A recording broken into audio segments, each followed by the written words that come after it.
นะครับฝากเรื่องนี้ไปหาเจ๋บ่าวเล่าฝากเรื่องนี้ไปหาพี่น้องทางยูทูบเบอร์ทางฟังเล่าบนทุกคนแหละครับซอยกันล่องซอยกันเบิ่งแนวว่ามันเป็นไปได้ไหมที่ทางการลาวจะห้ามพอผู้ศรีวิไลตกใจเมื่อมีคอมเมนต์มาตักเตือนให้ระมัดระวังพาน้องธิดาลาวไปขึ้นคอนเสิร์ตอยู่ฝั่งลาวเดี๋ยวจะถึกทางการลาวนำจับโตว่าซันเดย์พอผู้ศรีวิไลฝากมาหาเจบอลาวและช่อง YouTube ฝั่งลาวค้นหาความจริงเป็นไปเป็นมาคือแนวใดคลิปนี้มีคำตอบให้ทุกคนกดแชร์ไปหลายๆเพื่อเป็นกำลังใจให้พอผู้กับลูกสาวธิดาลาวของพวกเราสบายดี FC แฟนคลับทุกท่านที่เคารพและนับถือเป็นอย่างสูงมาพบมาพ่อกับค่อยเจเบาลาวคลิปนี้เป็นเรื่องที่ค่อนข้างว่าน่าสนใจหลายเป็นเรื่องที่เฮ็ดให้พอผู้ศรีวิไลปวดหัวเจ็บหัวแต่ว่าก็บ่ได้โทษคอมเมนต์ที่กระเจ้ามาคอมเมนต์ให้ระมัดระวังมันเป็น FC ค่อนข้างว่าเป็น FC ที่ดีเฮามาเตือน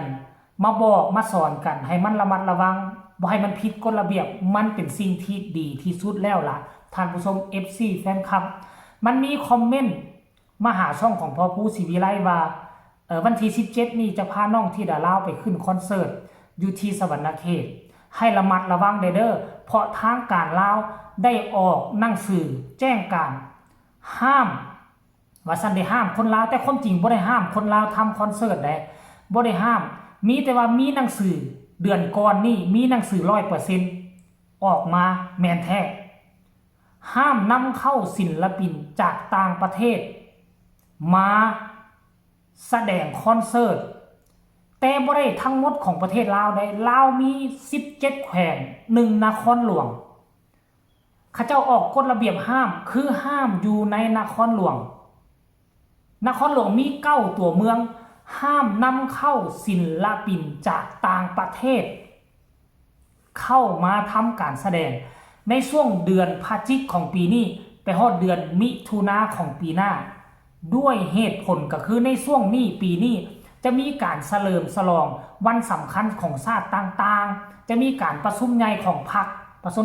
ประชาชนปฏิวัติลาวอีกเพราะฉะนั้นเขาจึงห้ามนำศิลปินต่างประเทศนำเข้ามาจัดคอนเสิร์ตอยู่ที่นครหลวงเวียงจันทร์สำหรับจังหวัดอื่นแขวงอื่น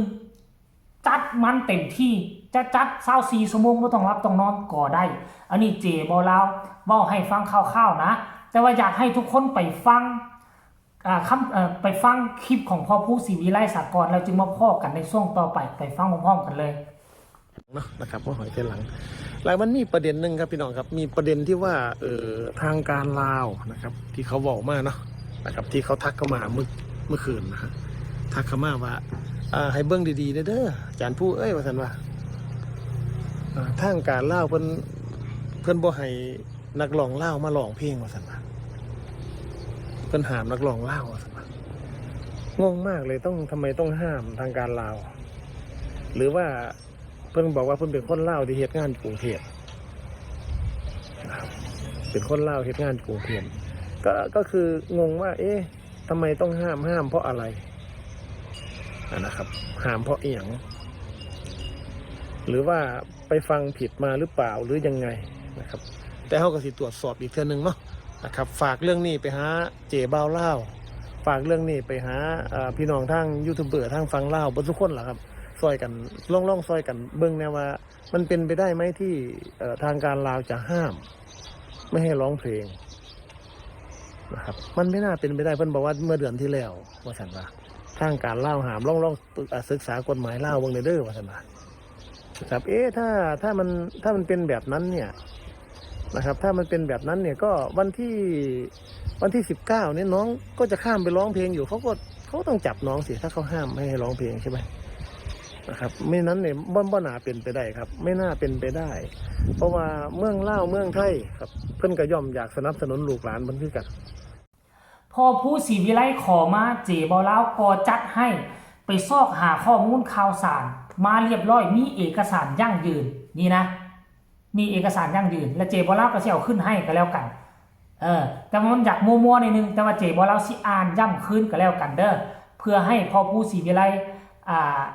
คลายข้อสงสัยเนาะให้สบายอกสบายใจได้นั่งสื่อรัฐการเลขที่1613เนาะวันที่21เดือนพฤศจิก2025พฤศจิกก็คือพฤศจิกายนเนาะก็คือเดือนแล้วนั่นแหละเดือน11ว่าต่างซื่อซะเฮียนเลขาพักเมือง9เมืองเนี่ย9ตัวเมืองนครหลวงเวียงจันทร์ที่นับถือเป็นอย่างสูงเรื่องซวยซี่น้ำองค์การปกครองเมือง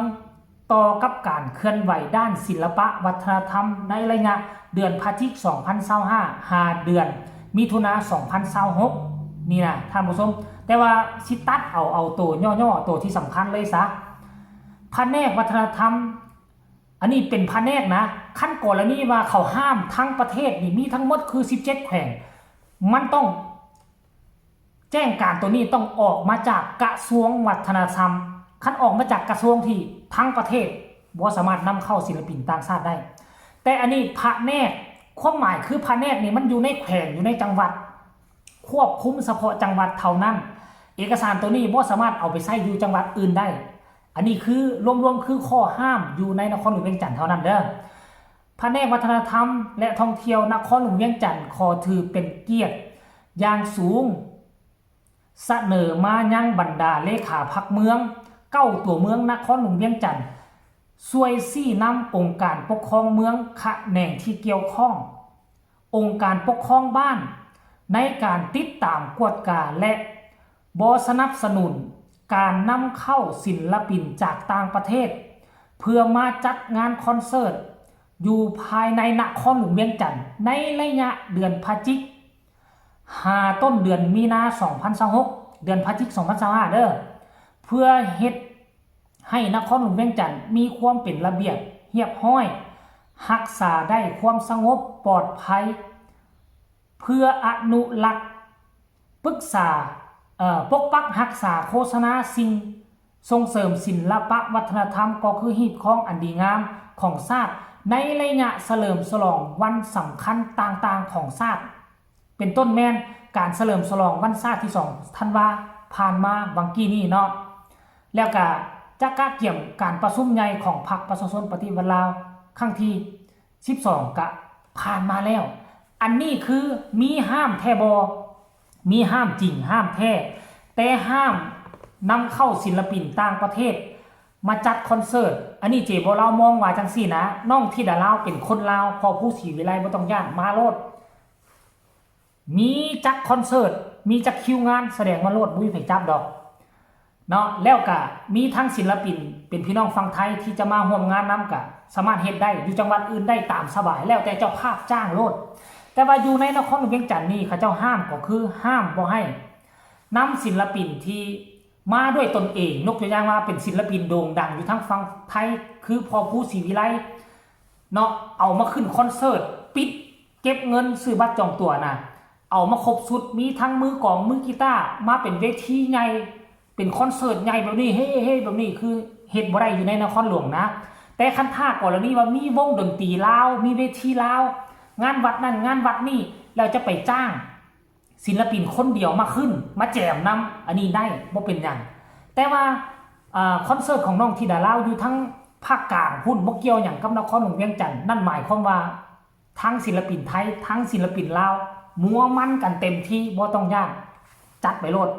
ใครข้อข้องใจเอกสารนี้เป็นของรัฐจริงแท้แน่นอนให้สบายใจเลยเด้อพอผู้ศรีวิไลขอมาเจบ่ลาวคนนี้ก็จัดให้เต็มทีเลยสิ่งใดที่ฮู้จะจัดให้จะช่วยเหลือเต็มทีเอาสำหรับคลิปนี้ก็ฝากฟังเอาไว้ซ้ำนี้ก็แล้วกันฝาก FC กดไลค์กดแชร์กดติดตามให้แน่เพื่อไปให้ FC แฟนคลับของน้องธิดาลาวได้รับได้ฮู้ให้พอผู้ศรีวิไลได้เห็นจะได้สบายอกสบายใจข้ามมาทัวร์คอนเสิร์ตอยู่ฝั่งลาวได้เต็มพิกัดนั่นเองเนาะแต่ว่านครหลวงเวียงจันทร์ก็บ่ต้องย่านน้องธิดาลาวเป็นคนลาวมองใดเขาเจ้าจัดงานมองใดเขาเจ้าจ้างก็สามารถไปขึ้นได้เต็มทีสำหรับคลิปนี้ฝากไว้ซ้ำนี้ก็แล้วกันสบายดี